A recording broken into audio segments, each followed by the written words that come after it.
Oh, hey. Long time no see, besties. We're back at again. The Old Testament in Bubbly Bible Bros. Let's just try it again. Bubbly Bible Bros. And it's about to get real fruity. In this episode, we're gonna trace the messianic line of hope through the Exodus redemption to the kings. Psych, I know we said kings in the last episode, but it's actually the next episode. This episode, we're going Exodus to Judges. Alright, we ended the last episode with the promise going from Israel to Judah and the coming Messiah landing on Judah's seed. Something we may have failed to mention is that took place in Egypt. And as God's favor is on the Israelites, they prosper in the land, popping out them babies at a record rate. But the Egyptian Pharaoh, he gets all scared of these Israelite babies, decides to take the Israelites and make them forced employees for no pay. Let's call a slave.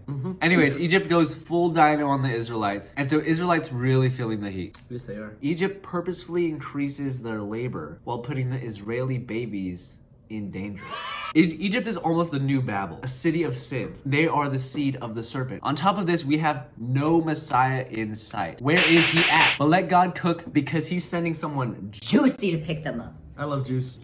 Me too. Bada boom, bada bang, here comes baby Moses. Kept in secret and ironically saved by Pharaoh's own daughter and raised in Pharaoh's own palace. God called Moses to be the main tool to save the Israelites from Egypt and lead them to Canaan. The question that could be asked is Moses the coming Messiah? But that's dumb because he's not from Judah. He also killed a guy and hit a rock. Oh, yeah, that's it. Yeah. Nevertheless, God uses Moses to point to the Messiah, even though he himself is not the Messiah. Moses leads the hike into the wilderness to Sinai. God gives them laws to follow, rules about the temple, and how to orient the camp around God. I don't know, I made this so wordy. Okay. God has made Israel into a great nation, rescued them, and given them direction to a permanent home. The Abrahamic covenant is coming together. Darn right she is. Oh, yeah. The seed of the woman is strengthening, and the Messiah should be coming. But does Israel keep this promise in sight? No, they do not. Ah, shucks. They pull a Karen, call out Moses, and whine. Why have you led us up from Egypt to die in the wilderness? There is no bread or water, and we detest this wretched food. So God sent venomous snakes, but he did not leave them without a cure. He tells Moses to put a bronze snake on a pole and lift it up for the Israelites to see. I wonder what that points to.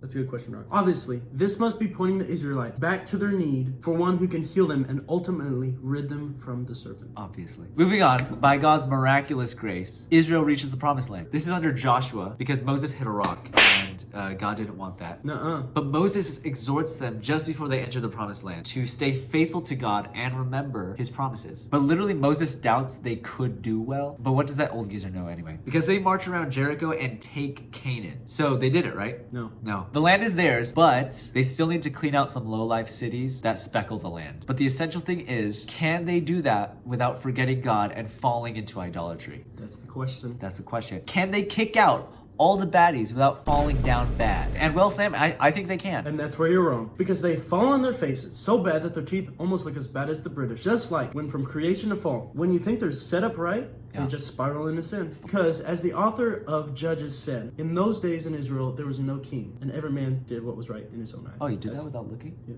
That's pretty good. After Israel conquered Canaan, they split up into their own spots on the map. So now, Israel doesn't have a single centralized authority to tell them what to do and how they should live to follow God correctly. Instead, we have little Einstein, little leaders called judges. When Israel falls into sin, they get swallowed up by the consequences. Every so often, a judge pops up, raised by God, to deliver his people. These judges did well at first. Othniel, whose name means God's lion, and is from Judah. He's literally the lion of Judah. He destroyed Aram.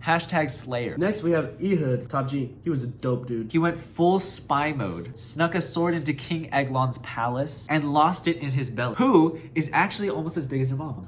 Time for Deborah. Straight up girl boss slay Queen. She had to deal with a security cat called Barak, who didn't trust the Lord and who didn't want to fight the Canaanites. But she had faith and led the people to a victory over Sisera, the general of the Canaanites. Yeah. Gideon. Hey. Gideon. Can I get a G?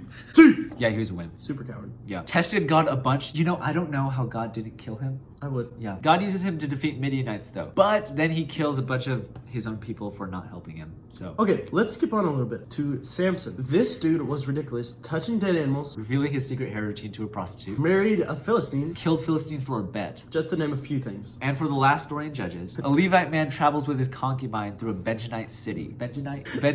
Benjaminite city, not a Canaanite city, an Israelite people of God city. And he gives his woman to be severely violated and murdered. And honestly, as a brother of 4 sisters, that story makes my blood boil. Anyways, Israel goes to war against Benjamin, almost kills them all. And to find wives for Benjamin's survivors, they kidnap women at a festival and force them to marry the Benjaminites. And again, as Judges 21:25 says, In those days, there was no king in Israel. Everyone did whatever seemed right to him. Israel needs a king. So the question in your head should be, where is the Messiah? Where is the king? I feel like I'm shouting. So, from Exodus to Judges, we see that humanity, symbolized in Israel, has gone from bad to worse to somehow worse. This depravity points us to a great king who will crush the serpent, establish an eternal kingdom, and bring true redemption for this broken people. Oh, what a tasty little whipped cream topping to the depraved milkshake of today's lesson. Despite all this time and all these people, we are still left wondering, where is the Messiah? Where is he at? Stay tuned for the next episode, where we will look through the air of the kings, searching for the promised Messiah. For real this time. 1,